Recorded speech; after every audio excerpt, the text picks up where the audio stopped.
Thinking is generally evaluated. Very interesting structure. You know, you have the first part and the second, and then the Q&A kind of ran away from you. So I'll just talk a little bit about the first and the second, but mostly the second part. The intro was great, very clear, organized. I got everything. Very quick, very hurried.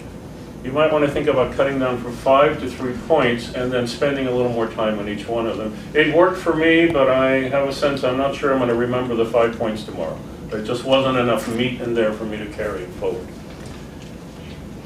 With the second part, I really liked the development. And one particular thing I noticed you did is you didn't dominate the conversation. You asked a simple question and then waited for an answer, and then asked a single question and waited for an answer. So most of the talking was being done by the customer rather than you. And yet you explained the problem very clearly. I had no doubt, okay, this is the problem I'm trying to solve. Very effective at that point, particularly in the give and take.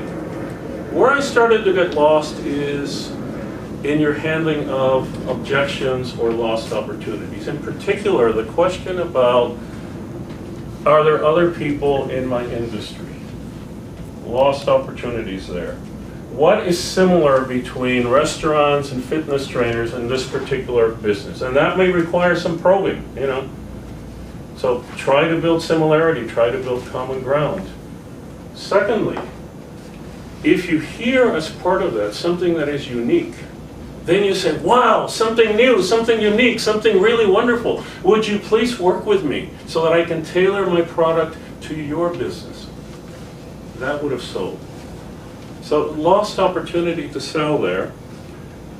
I noticed that in this part, you started speaking more and the customer started speaking less. And I was disappointed because it had worked so well at the beginning to have the customer do most of the talking. So in that section, more questions. Somewhere along the line, I would have wanted to hear, do you have any concerns that I have not addressed? Very important question. Open-ended. You were pretty good about the yeses, right? You're supposed to get a yes, and so you were asking these questions and yes and yes and yes. But there comes a point where you really just have to shut up and say, is there anything I haven't covered? Is there something that's on your mind that I could deal with right now? Missing. Finally, closing. Maybe you ran out of time. It was not a closing. It was kind of a rushed, automatic thing.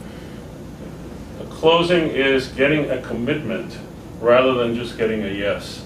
And there wasn't enough time there, in my opinion, for you to develop that commitment. Like running out of time, but I could have thought about a number of ways to get it. But it really becomes more of an interactive thing rather than, okay, I'll leave you this, I'll leave you that. And again, the question is, do you have any concerns? Is there something that's on your mind that's critical for the closing? Because if you can take care of it there, it won't come up later. Interesting project. I really loved it. Thank you.